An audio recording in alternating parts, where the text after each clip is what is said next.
Bonjour, c'est Ursule encore. On est le 18 janvier 2024. Alors, je viens sur la trompette aujourd'hui encore.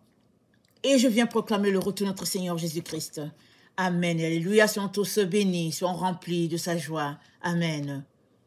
Alors, transformés de gloire en gloire. On est transformés de gloire en gloire. Amen. Alors, dans Job 42, voilà ce que la parole de Dieu nous dit. Job répondit à l'Éternel et dit, « Je reconnais que tu peux tout et que rien ne s'oppose à tes pensées.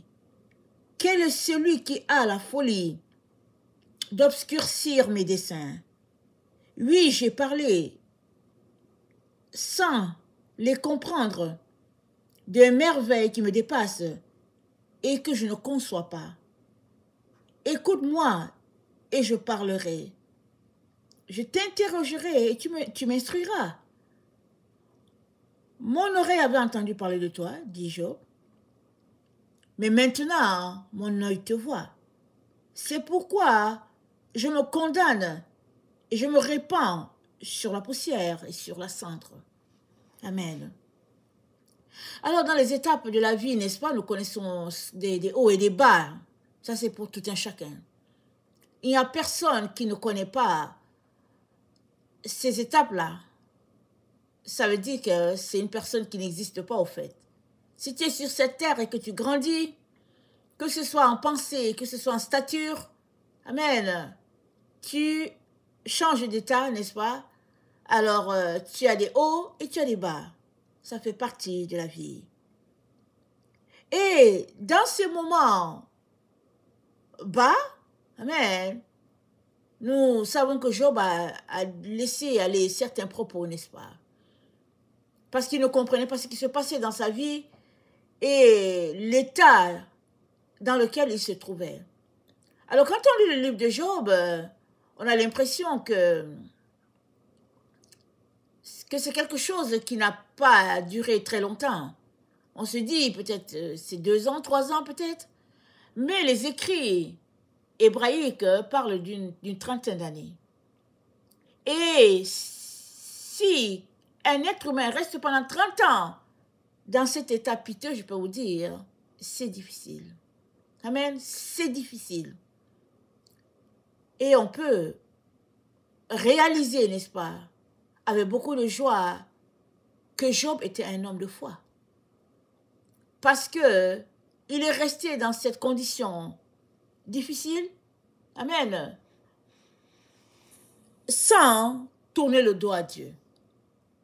Il a tout simplement passé son temps à dire qu'il était innocent, alors que ses amis passaient le temps à le condamner pour dire, dis quelque chose, reconnais que tu es coupable. Il disait toujours qu'il était innocent. Mais toujours est-il que le Seigneur est venu l'interroger.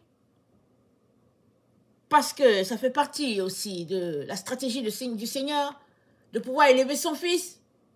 Alors le Seigneur est venu interroger Job.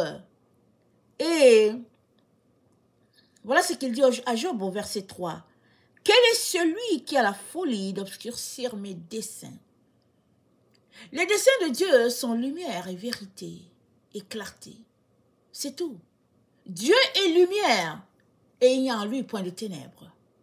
Alors quand il dit, quel est celui qui veut obscurcir mes desseins, il attend de dire, quelle est la personne qui veut ajouter des ténèbres à ma lumière? Qui est la personne qui veut ajouter, qui veut dire quelque chose par rapport à ce que j'ai déjà établi? Parce que tout ce qui vient de l'être humain n'est que obscurité, amen, n'est que vraiment piètre bassesse. Et ce qui vient de Dieu, c'est ce qui est élevé et c'est ce qui a de la valeur. Parce que Dieu est esprit. Et nous les hommes, quand on s'exprime tout le temps dans le stade du matériel, dans le domaine du matériel, c'est là qu'on s'exprime. Mais Dieu aimerait nous amener plus haut, plus loin. Il aimerait qu'on puisse nous hisser au niveau spirituel, parce que c'est là que nous parlons avec notre Dieu, parce que Dieu est esprit, que ceux-là qui l'adorent puissent l'adorer en esprit et en vérité. Donc Dieu dit à Job, mais quel est celui-là qui veut obscurcir, qui veut peindre ce que je suis en train de faire en noir? Mais qui est-il cette personne?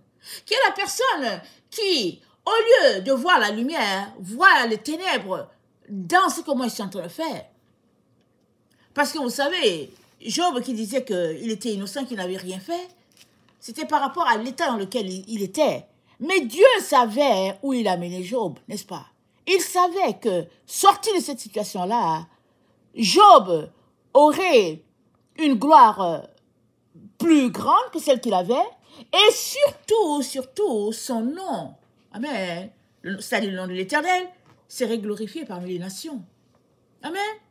Autant les gens ont couru pour venir pour dire qu'allons-y consoler Job, parce qu'il est dans un état piteux, autant les gens accourront encore pour dire allons-y voir Job, parce que, au fait, Dieu l'a élevé à nouveau. Et quand nous lisons tout le livre de Job, nous savons qu'il y a des gens qui ont rabaissé Job, n'est-ce pas? Autant ces personnes-là le respectaient dans son état digne, amen. Et quand il a commencé à traverser des moments difficiles, ces mêmes gens qui le respectaient dans son état digne ont commencé à le mépriser, à le traiter vraiment comme une ordure. Lisez le livre de Job, vous serez étonnés. Et ça, c'est le cœur humain. Alors, le cœur humain qui est porté vers les choses qui frappent les yeux, alors tantôt, voilà, tu es la meilleure personne extraordinaire. Dès que tu chutes de ta position, tu es la personne à détester. Et Dieu dit, mais qui est cette personne? Où se trouve-t-elle? Qui veut dire quelque chose à ce que je fais? Qui veut ajouter, qui veut mettre son grain de sable dans ce que je suis en train de faire? Amen. C'est ça que Dieu dit. Il est donc très important que dans tout ce que nous traversons, il est important que nous fassions attention. Pour ne pas venir obscurcir les desseins de Dieu parce qu'on ne comprend pas toujours ce qu'il fait. Mais une chose est sûre et certaine, c'est qu'il nous transporte de gloire en gloire. C'est comme ça la marche que nous avons avec lui. De gloire en gloire, nous sommes changés à l'image de Christ, dit la parole de Dieu. Alors, la gloire, c'est quoi? C'est un pic, n'est-ce pas? C'est une montagne. Amen. C'est la présence de Dieu. C'est la lumière. Ça, c'est la gloire de Dieu. L'éclat de Dieu. Amen. Et dans cette gloire-là, où il nous amène, alors il amène chacun à un niveau de gloire, selon son appel, selon l'état où la personne est. Dieu fonctionne comme ça avec tout le monde sur la terre. Quand vient le moment de passer à une autre étape, à une autre gloire, si on peut le dire, mais il faut qu'il te fasse descendre de la première gloire. Amen. Il faudrait qu'il te fasse descendre, parce que la gloire, ça équivaut à une montagne. Il dit quoi? On est transformé de gloire en gloire, c'est-à-dire de montagne en montagne, de pic en pic, c'est ça que ça dit. Mais tu ne peux pas voler d'un pic à l'autre pic. Tu es obligé de descendre de la montagne, amen, et puis remonter encore pour aller à l'autre montagne plus haute. Alléluia et amen. Et c'est ça que Dieu fait dans les temps dans lesquels nous sommes. Et c'est ça que Dieu est en train de faire avec toi. Alors, fais attention pour ne pas dire quelque chose que Dieu est en train de faire. Seulement, descends ta montagne. Descends ta montagne. Amen. Et remets des chaussettes bien épaisses, des chaussures de marche, vraiment tout le nécessaire. Remets encore ton sac à dos s'il le faut, si tu as un sac à dos, ou bien si c'est facile, tu n'as plus besoin de sac. Peu importe. Ça dit, descends ta montagne. Prépare-toi encore. Amen. Pour aller à l'autre pic. Amen et alléluia. Et souvent, ça va te prendre 2-3 jours pour te préparer. Souvent, ça va te prendre plus. Mais toujours est-il que ne reste pas là au pied de la montagne pour dire, oh non, je ne vais pas remonter. Il y a beaucoup de gens comme ça qui disent, oh non, je suis bien ici, je ne veux pas remonter. Mais il faut remonter. Amen. Parce que c'est là que se trouve Dieu. Vous connaissez cette chanson-là, non? Cette chanson qui dit, je veux monter sur la montagne, c'est là que l'on rencontre Dieu, c'est là que la joie nous inonde. Alors, cette chanson témoigne bien ce que Dieu est en train de faire dans la vie de tout un chacun. La montagne est le symbole de là où Dieu se trouve. Le psaume 24 nous dit, qui montera la montagne de l'Éternel? Et puis ça dit, c'est celui-là qui a les mains pures. Et les mains pures, avoir les mains pures, c'est pas quelque chose avec lequel tu viens, allez, tu as les mains pures. Tu travailles pour avoir les mains pures aujourd'hui. Demain, tu travailles pour avoir les mains pures. Parce que la pureté globale, Jésus-Christ te l'a donnée. Il t'a sanctifié. Amen. Par la vie qu'il a vécue, par sa mort, sa résurrection et tout. Et puis la position qu'il t'a donnée. Amen. Il t'a rendu juste. Il t'a justifié. Alors, je ne parle pas de cette sainteté-là que Christ a donnée. Je parle de celle-là qui vient alors que tu renonces à toutes ces choses-là qui te gardent encore dans les ténèbres. Et ça, c'est dans la vie de tout un chacun. Parce que si tu dis, ok, Jésus-Christ à toi qui est pour moi, et puis je suis correct, je n'ai besoin de rien, tu croises les bras, ben finalement, tu es tout simplement en train de dire que tu n'as pas vraiment compris ce que Jésus-Christ a fait pour toi. Parce que il a acquis la victoire pour toi. Amen. Et il veut que tu marches dans cette position de victoire afin que tu ailles chercher le plus grand nombre. Amen. Il a fait de nous des ambassadeurs. Amen. Il a fait de nous des ambassadeurs. On représente Christ sur la terre. Mais on est des ambassadeurs. Pourquoi les Ivoires dans les ambassades? Généralement, quand tu es dans une ambassade, alors, si c'est une ambassade, exemple, des Philippines, alors tu arriveras, tu trouveras le drapeau de la Philippine, en tout cas toutes les conditions du pays, et puis tu trouveras aussi les documents pour comment faire pour voyager en direction des Philippines, et est-ce qu'il y a possibilité de devenir citoyen des Philippines? Tout est là à l'ambassade. Toutes les conditions sont là, tu prends, tu regardes, et puis tu dis ok. C'est pareil pour nous en tant qu'enfants de Dieu. Dieu a fait de nous des ambassadeurs, mais les ambassadeurs de quoi? Du ciel sur la terre. Nous sommes citoyens du ciel sur cette terre. Et Dieu est en train de nous purifier, tout un chacun, afin que nous puissions porter plus de fruits. La Bible dit, celui qui porte des fruits, il les monde, afin qu'il porte encore plus de fruits. Et c'est ça que Dieu est en train de faire avec toi, avec moi, avec tout un chacun, c'est ça que Dieu est en train de faire.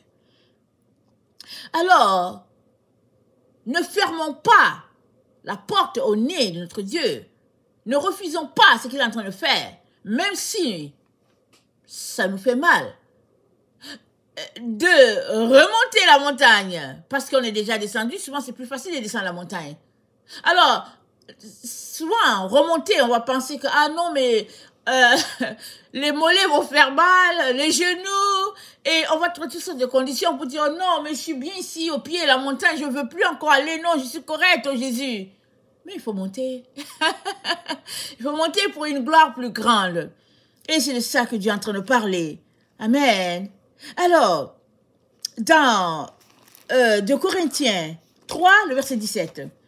2 Corinthiens 3, le verset 17, ça c'est l'apôtre Paul qui nous parle. 2 Corinthiens 3, verset 17.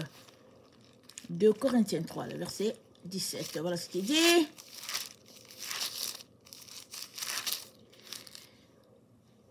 Attends, 2 Corinthiens 3, oui, le verset 17.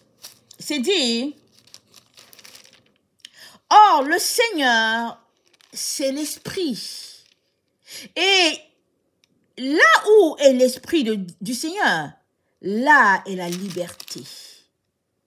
Nous tous qui, le visage découvert, contemplons comme dans un miroir la gloire du Seigneur, nous sommes transformés en la même image de gloire en gloire comme par le Seigneur, l'Esprit.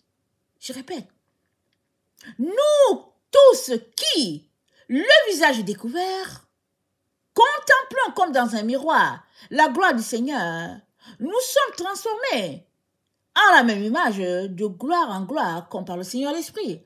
Parce que le Seigneur, c'est l'Esprit. Amen. Et ici, Paul fait référence à quoi? Rappelons-nous Moïse, quand il était sur la montagne.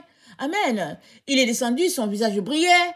Et le peuple a pris part. Il a dit, mais voile, et puis comme ça, si tu veux aller devant Dieu, quand tu iras devant Dieu, tu enlèveras le voile. Mais quand tu es devant nous, mets ton voile parce qu'on a peur. Tu t'arrêtes, tu te dis, mais c'est quoi ce raisonnement-là? On comprend rien à ce raisonnement. Mais si le visage de Moïse brille, alléluia, contemple donc le visage de Moïse, comme ça tu auras aussi envie d'avoir cette lumière. Mais non, Le peuple était ailleurs, leur cœur était ailleurs. Leur cœur était juste centré vers les choses matérielles. Ils étaient... la soif de vivre, ils voulaient vivre parce qu'ils étaient des esclaves. Et puis maintenant qu'ils étaient libres, ils voulaient juste vivre. Alors ils disent à Moïse, mets ton voile, mets le voile. Alors, le texte de 2 Corinthiens 3, le verset 17 nous dit, nous tous qui le visage découvert, pour dire, ok, d'accord, Moïse a un voile. Et que ceux qui sont comme Moïse, bon, on peut rien. Mais si ton visage est découvert, alors, ça dit, contemple comme dans un miroir la gloire du Seigneur. Si ton visage est découvert, contemple la gloire du Seigneur. Nous savons que dans ces temps-ci, il y a des choses qui se passent. Les gens mettent des choses sur leur visage, ils disent qu'il y a des microbes, il y a ceci, il y a cela. Et puis, ils vont s'asseoir à l'église avec, et puis bon, toutes sortes de considérations en disant, il y a les microbes, il y a les microbes. Mais, on va devant Dieu à visage découvert. On n'a rien à lui cacher. N'est-ce pas? Il nous connaît dans toute notre nature. Il est capable de soigner tous les microbes qu'il y a autour. Tout ce que nous devons savoir, c'est que, bien que le peuple a dit à Moïse, porte un voile, porte un voile, porte un voile, quand Moïse était devant Dieu, le voile n'était pas là. Parce qu'il laissait Dieu le pénétrer. Quand tu as caché à Dieu, tu ne peux rien lui cacher, c'est tout. Quand même tu as l'impression que tu l'as caché ceci, tu l'as caché cela, Dieu sait tout. Et la meilleure façon, c'est de ne rien cacher. C'est de venir à visage découvert. Et alors que tu as visage découvert et que tu contemples ce visage-là, comme dans un miroir, tu es transformé. Qu'est-ce que le passage dit? Le miroir, c'est quoi? Le miroir, c'est la parole de Dieu. Mais la parole de Dieu, c'est le miroir que Dieu nous a donné. Alors, si tu lis la parole de Dieu et que tu ne vois rien comme erreur ou comme ténèbres te concernant, il y a un problème. Quand nous lisons la Bible ou bien la parole de Dieu, elle nous parle. Amen. Elle nous éclaire. C'est pas possible de lire et puis de lire pour les autres. Il y a plusieurs qui lisent pour les autres. Ils lisent, ils disent, oh, tu sais quoi? J'ai lu tel passage, j'ai pensé à toi. Excusez-moi de rire. J'ai lu tel passage et puis j'ai pensé à toi, ça s'applique à toi. Mais c'est pas ça que Dieu nous demande. Dieu ne te demande pas de lire la parole de Dieu pour l'autre. Il te dit de la lire. Amen. Et puis de contempler ton visage dans ce miroir-là qui est sa parole. Alors que tu contemples ton visage et que tu regardes les saletés qu'il y a sur ton visage et que tu demandes à Dieu de t'aider alors que tu es en train de les nettoyer, la Bible dit, tu es transformé de gloire en gloire. C'est-à-dire, tu passes d'un pic à un autre pic et à un autre pic. Mais ce que la Bible ne te dit pas, c'est que tu dois descendre. Amen. C'est pas mentionné. Donc tu peux t'imaginer comme Tarzan. Tu te dis, ok, je vais passer de pic en pic, de gloire en gloire. Mais ce n'est pas ça. Amen. Ce n'est pas ça. Tu dois descendre. La descente est moins compliquée souvent. Excusez-moi de rire. La descente est moins compliquée. Et puis souvent même, les pierres qui sont là font que tu glisses et puis tu tombes et puis tu te retrouves à la base. Voilà, excusez-moi de rire. La descente est souvent moins compliquée. Amen. Souvent on veut descendre en prenant soin et puis aller, le pied glisse et puis aller, on se retrouve au bas de l'échelle et puis c'est fini, on est arrivé. Merci Seigneur. Mais alors que tu es là, amen, alors que tu es là au pied de cette montagne qui jadis fut celle que tu avais grimpée, prépare-toi. Amen. Prépare-toi en pensant à tous les acquis de la montagne précédente, à ce que tu as gagné, à ce qui n'a pas bien été, alors, et en pensant de t'améliorer, alors que tu es en train de monter le second pic. Amen. Et les yeux fixés sur le Seigneur. Amen. Parce que c'est dit, oh, le Seigneur, c'est l'Esprit. Et là où est l'Esprit du Seigneur, là est la liberté. La liberté se trouve là où il y a l'Esprit du Seigneur. Ça veut dire quoi? Ça veut dire tu as besoin de l'Esprit pour faire cette marche-là. Tu as besoin de l'Esprit pour passer de pic en pic. Parce que là où l'Esprit du Seigneur est, le Seigneur est. Amen. Le Seigneur est. Vous savez, là où il y a la présence de l'Esprit, la voix du Seigneur se fait toujours entendre. Toujours entendre. Toujours. Alors, le Seigneur, c'est l'Esprit. Alors, il s'est dit, nous sommes transformés de gloire en gloire en la même image. Quelle image? L'image que nous contemplons. Amen. Ça veut dire que pendant que tu es en train de lire la parole de Dieu et que ça parle, exemple, d'orgueil, et ça t'accroche, tu dis, oh Seigneur, pardonne mon orgueil. Seigneur, viens me transformer, aide-moi. J'aimerais quitter l'orgueil. Pendant que tu dis ça, ce passage dit quoi? Nous sommes transformés en la même image de gloire en gloire. Tu es transformé. Tout de suite, l'humilité devient ton partage et le Seigneur agit en réponse à ta prière que tu as fait dans ton cœur, à ton soupir. Amen. Et dans 2 Corinthiens 5, le verset 9, c'est dit, c'est pour cela aussi que nous nous efforçons de lui être agréables, soit que nous demeurions dans ce corps, soit que nous le quittions. Nous nous efforçons de lui être agréables. Tout est de s'efforcer. C'est de s'efforcer que d'être nonchalant, que d'être paresseux, que de laisser tout aller et puis négliger. Non, on doit s'efforcer. Quand même, c'est difficile. Si tu viens devant Dieu pour dire, Père, viens à mon secours. Parce que s'efforcer produit des fruits. Ceux qui s'efforcent vont toujours avoir des fruits. Et ceux qui ne s'efforcent pas, il n'y aura pas de fruits parce qu'il n'y a rien, il n'y a aucun effort qui a été déployé. Et le Seigneur nous appelle donc à déployer des efforts. Et c'est dit, je retourne à 2 Corinthiens 4, le verset 2, c'est dit, nous rejetons les choses honteuses qui se font en secret, nous n'avons point une conduite astucieuse et nous n'altérons point la parole de Dieu, mais en publiant la vérité, nous nous recommandons à toute conscience d'homme devant Dieu. Amen. En publiant la vérité, nous nous recommandons à toute conscience d'homme devant Dieu.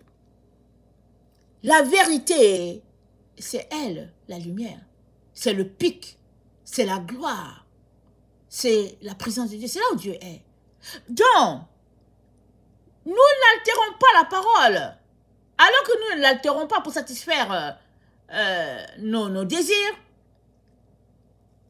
nous sommes transformés de gloire en gloire. Et notre évangile devient non pas voilé, mais on le saisit. Amen. On le saisit. Et il y a un élément ici que Paul pointe, c'est le fait que le voile est une barrière entre la personne et Dieu. Amen. Un voile sur le visage, c'est une barrière. Parce que le visage est fait pour lire, pour voir, pour découvrir. Et il est donc important d'ôter ce voile-là afin que la vérité et la lumière de Dieu puissent nous pénétrer profondément.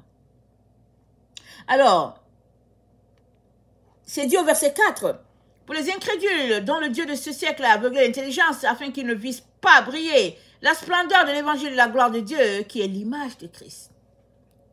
Amen.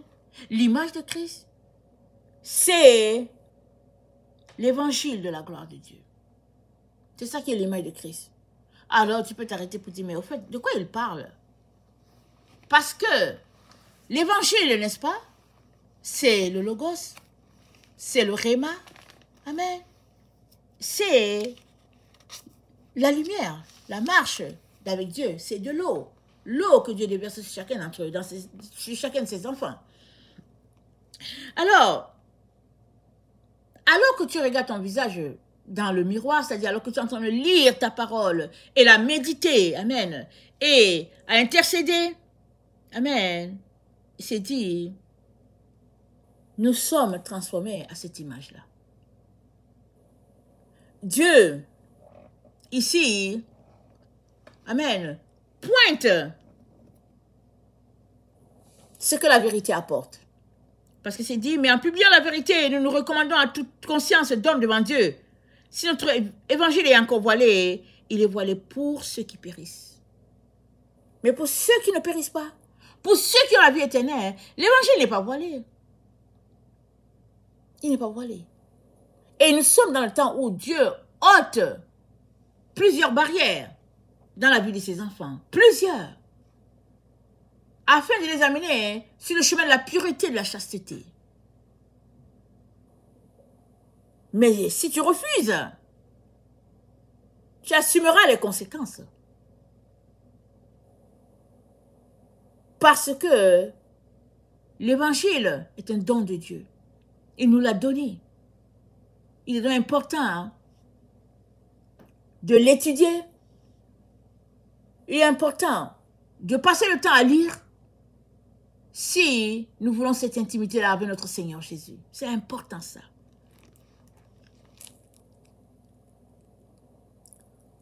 Dans 2 Corinthiens 3, le verset 3, Paul dit, « Vous êtes manifestement une lettre de Christ écrite par notre ministère, non avec de l'encre, mais avec l'esprit du Dieu vivant, non sur des tables de pierre, mais sur des tables de chair, sur les cœurs. Cette assurance-là, nous l'avons par Christ auprès de Dieu. Ce n'est pas à dire que nous soyons par nous-mêmes capables de concevoir quelque chose comme venant de nous-mêmes. Notre capacité, au contraire, vient de Dieu. Il nous a aussi rendus capables d'être ministres d'une nouvelle alliance, non de la lettre, mais de l'esprit, car la lettre tue, mais l'esprit vivifie. Amen. Nous sommes une lettre. Amen. Paul écrivait aux Corinthiens. Les Corinthiens étaient sa lettre. Nous sommes la lettre de Christ. Nous sommes la lettre. Amen. Et c'est écrit dans nos cœurs. Dieu sait si tu lui appartiens à 100%. Il sait si c'est à 50%, si c'est à 75%. Il sait tout. Tout est écrit dans ton cœur. Et c'est dit, ce n'est pas des lettres écrites avec des tables, avec de l'encre ou quoi. Mais c'est là, c'est imprimé dans nos cœurs. Comment ton cœur bat pour ton Seigneur? Quel est le rythme avec lequel il bat? Tout ce que tu es dans ta relation avec le Seigneur, tout est écrit dans ton cœur. Rien n'est caché. Nous sommes à découvert devant Dieu. Il n'y a rien qui est caché devant Dieu. Tout est ouvert. Tout est ouvert. Dites-vous cela. Souvent, c'est dit que oui, personne ne m'a vu. Mais tout est ouvert, tout est inscrit dans le cœur. Et Paul, qui est leur père spirituel, leur dit, vous êtes notre lettre, c'est-à-dire que lui et puis ses compatriotes avec qui il travaillait pour les Corinthiens. Il dit, j'ai cette assurance là dans mon cœur. Il dit, l'assurance est là, que vous êtes ma lettre. J'ai cette assurance. Et cette assurance, il obtient comment? C'est Christ qui met cette assurance en lui, que ce sont ses enfants. C'est-à-dire que Christ est en eux. C'est pareil pour toi. D'abord, Dieu met l'assurance dans ton cœur à toi d'abord, que tu lui appartiens. Si tu n'as pas cette assurance, va chercher cette assurance auprès de Jésus. Confesse seulement, Seigneur, merci pour le salut sur la croix, merci d'avoir versé ton sang, merci de m'avoir donné la vie, merci de pardonner mes péchés, et puis confesse, fais ta reconnaissance à Dieu, et puis lis la parole de Dieu, et puis confesse, chante des louanges à Dieu. Si tu doutes, parce que le doute ne vient pas de Dieu, ça vient de l'ennemi qui veut t'ôter ce que Dieu t'a donné. La vérité, elle est ancrée, Amen, en toi, qui confirme que tu es l'enfant de Dieu. Tu n'as pas besoin d'autre chose, tu n'as pas besoin d'un tapage médiatique. C'est là dans ton cœur. Et le doute, ça vient de l'ennemi, ça vient du malin. Il est donc important d'ôter tout doute et de donner sa confiance à 100%. Et cette parole, nous la trouvons, amen, dans Jérémie 31. Le verset 31, ça dit, « Voici les jours viennent, dit l'Éternel, où je ferai avec la maison d'Israël et la maison de Juda une alliance nouvelle, non comme l'alliance que je traitais avec leur père, le jour où je les ai saisis par la main pour les faire sortir du pays d'Égypte, l'alliance qu'ils ont violée. Quoi que je fusse leur maître, dit l'Éternel, mais voici l'alliance que je ferai avec la maison d'Israël. Après ces jours-là, dit l'Éternel, je mettrai ma loi au-dedans d'eux, je l'écrirai dans leur cœur, et je serai leur Dieu, et ils seront mon peuple. » Amen. Je serai leur Dieu, ils seront mon peuple. Mais il dit quoi? Je mettrai ma loi au-dedans d'eux, dans leur cœur, gravée à l'intérieur. Personne ne peut voler cela. De telle sorte que toi-même, tu sais que tu es l'enfant de Dieu. Amen. Et ça a été prophétisé depuis les temps anciens. Paul est venu là encore rappeler dans Romains 11. Amen. Et le Seigneur nous le dit encore aujourd'hui. Nous sommes une lettre.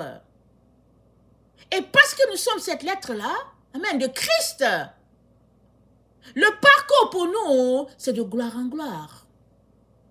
C'est pas un état où tu arrives et puis tu es un état stable et puis à un seul endroit et puis tu es là et puis c'est fini, tu ne bouges plus. Non, non, non, tu n'es pas une statue.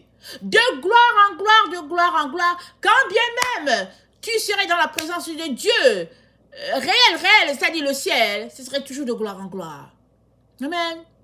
Transformé de gloire en gloire, d'éternité en éternité. Voilà la marche des enfants de Dieu.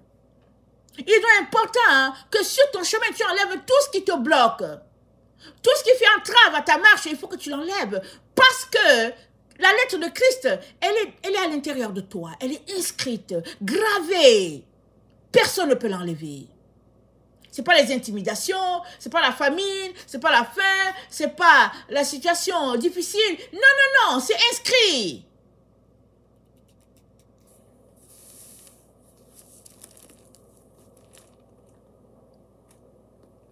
Et dans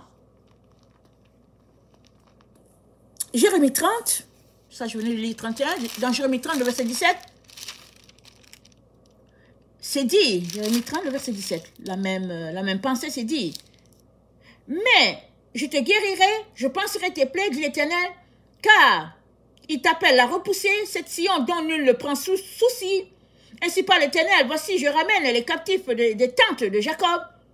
J'ai compassion de tes deux mains, la ville sera rebâtie sur ses ruines, le palais sera rebâti comme il était, du milieu d'eux s'élèveront des actions de grâce et des cris de réjouissance, et les cris de réjouissance, je les multiplierai, et ils ne diminueront pas, je les honorerai, et ils ne seront pas méprisés. Ses fils seront comme autrefois, son assemblée subsistera devant moi, et je châtirai tous ses oppresseurs. Son chef sera tiré de son sein. Son dominateur sortira du milieu de lui. Je le ferai approcher et il viendra vers moi. Car qui oserait de lui-même s'approcher de moi, dit l'Éternel, vous serez mon peuple, je serai votre Dieu. Amen, amen, amen. Attendez.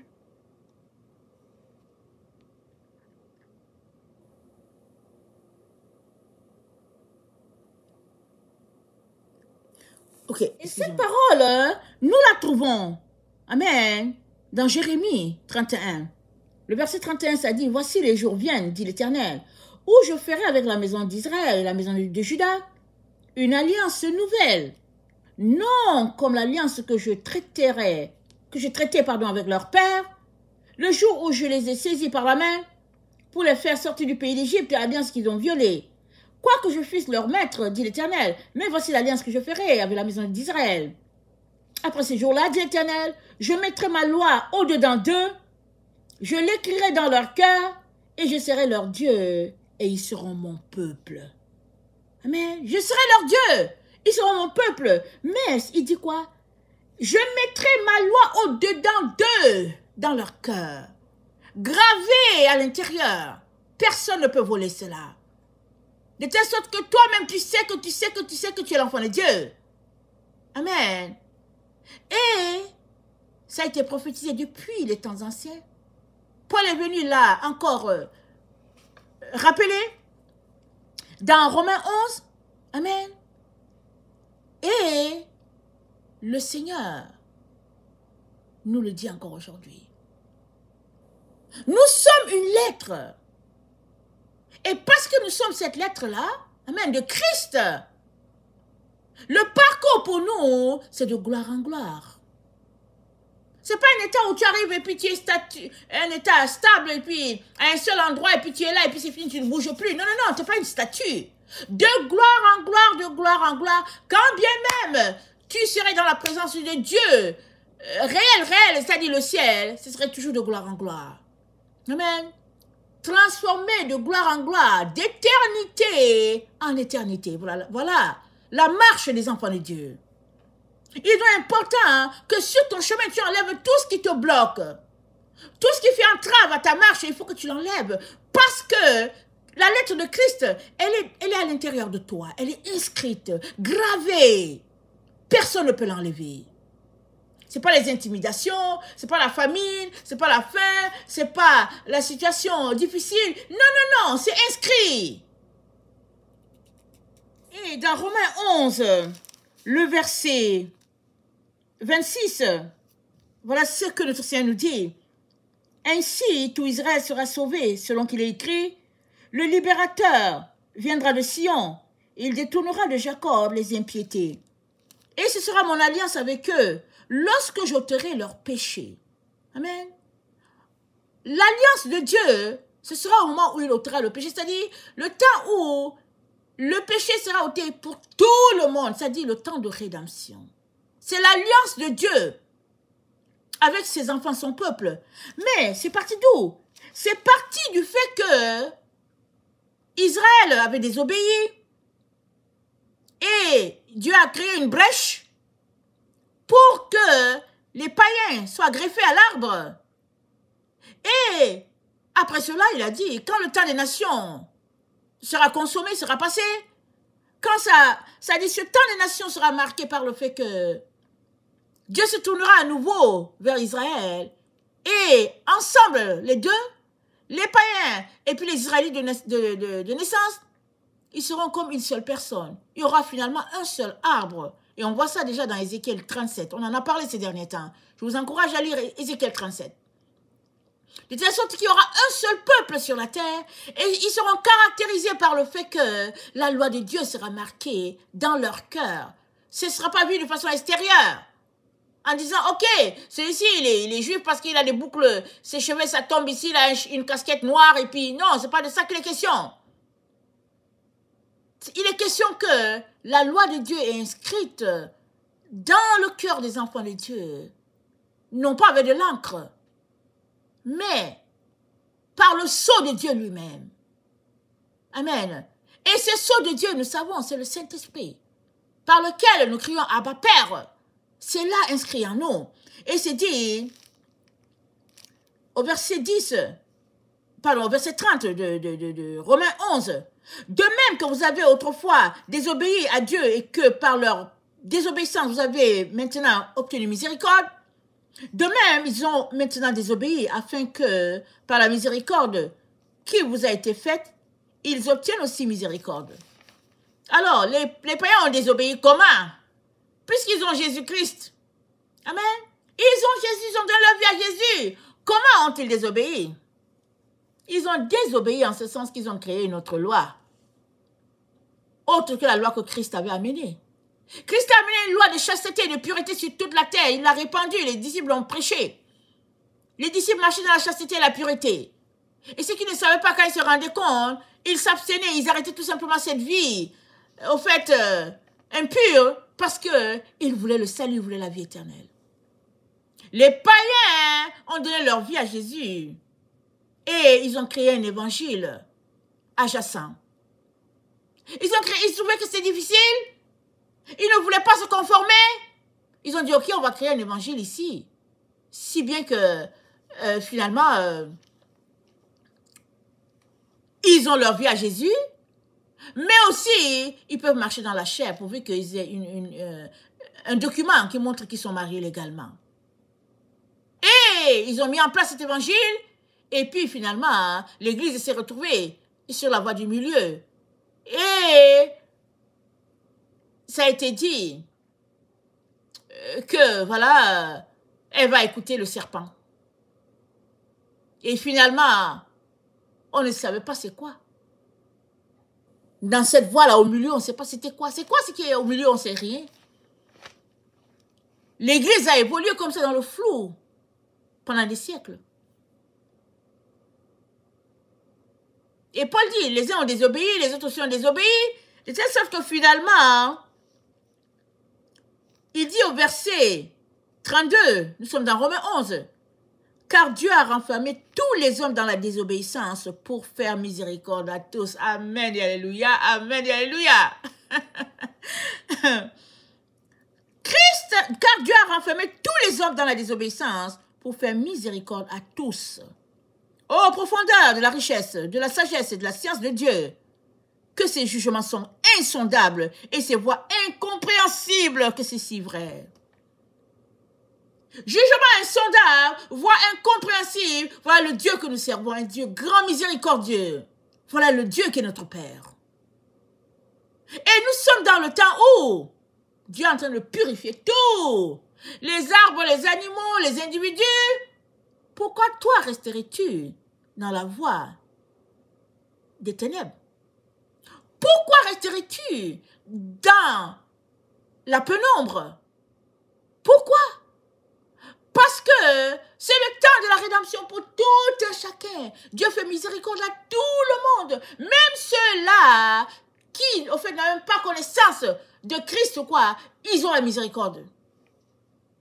Parce que Dieu veut envoyer la paix sur toute la terre. Il veut envoyer ce temps de millénium, ce sabbat de 1000 ans, il veut envoyer cela.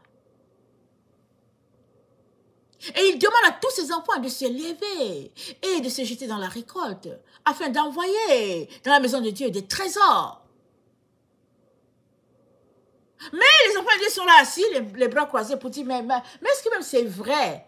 Que, mais dis donc, mais si n'y a pas la reproduction, on va faire comment? Mais au fait, c'est même quoi? Ils sont là, les enfants de Dieu. Au lieu d'aller devant Dieu pour lui dire, Père, éclaire-moi, parle-moi, je veux savoir. Ils sont là en train d'argumenter, en train de se poser des questions. Mais il suffit juste de regarder la vie de Jésus, non? Jésus, il avait une vie quoi? Il avait une vie pure et chaste. Marie aussi.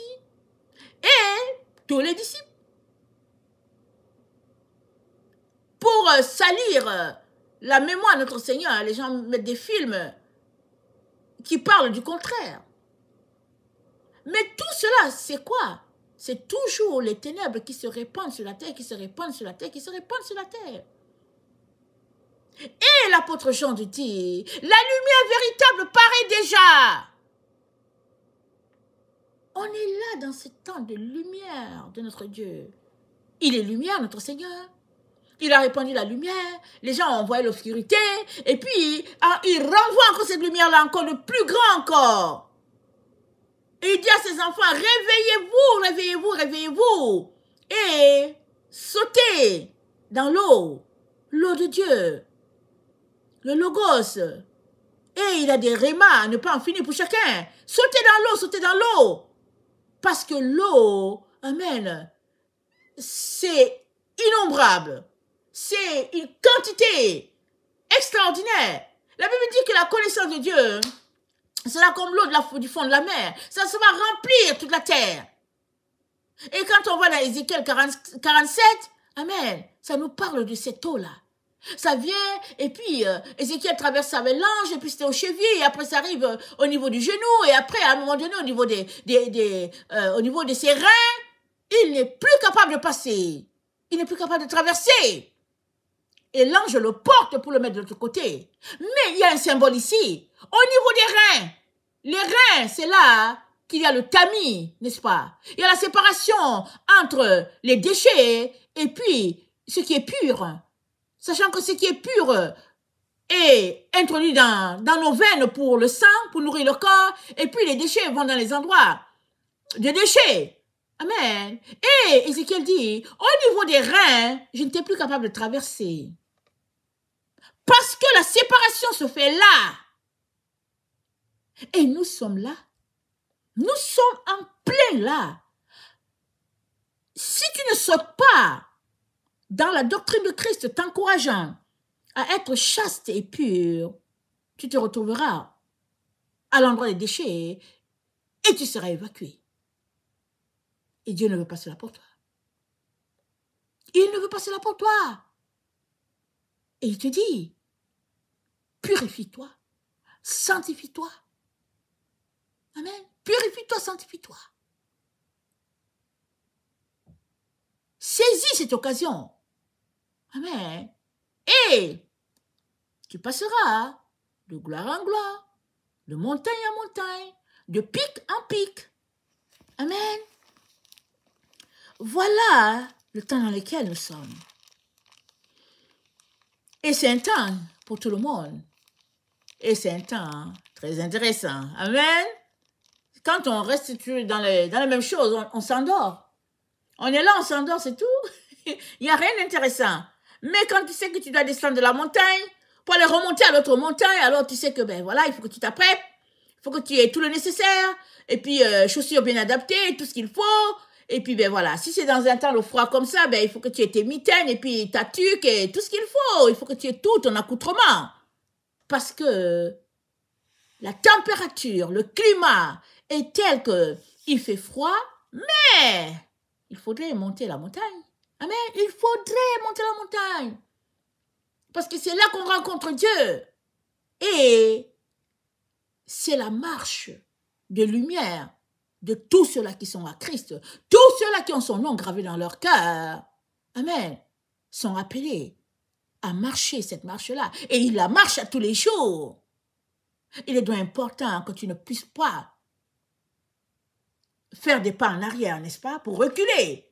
Parce que tu as entendu qu'il faudrait être chaste et pur. Il ne faudrait pas reculer. Va demander Dieu pour dire, Seigneur, c'est compliqué. C'est compliqué, Seigneur, mais viens à mon secours. Seigneur, je veux aller. Seigneur, viens à mon secours, aide-moi. Et le Seigneur aidera. Qu'est un petit plaisir de moment par rapport à toute l'éternité. Jésus ne vaut-il pas plus que ce petit plaisir? Amen. Jésus ne vaut-il pas plus que ce petit plaisir? Jésus a donné toute sa vie. Oh, quelle mort ignoble. Amen. Quelle souffrance atroce. Mais c'était pour toi et moi, afin de nous donner la vie éternelle, la vie à satiété. La vie, vraiment, qui déborde de partout. Et nous voici dans ce temps prophétisé. Un temps où la rédemption viendrait pour toute l'humanité, pour toute la créature, les animaux, les arbres, tout le monde. Alors, vas-tu laisser ce temps-là passer? Ou bien, vas-tu te ressaisir et prendre le temps devant le Seigneur pour dire, Seigneur, viens à mon secours, mais je me jette à l'eau.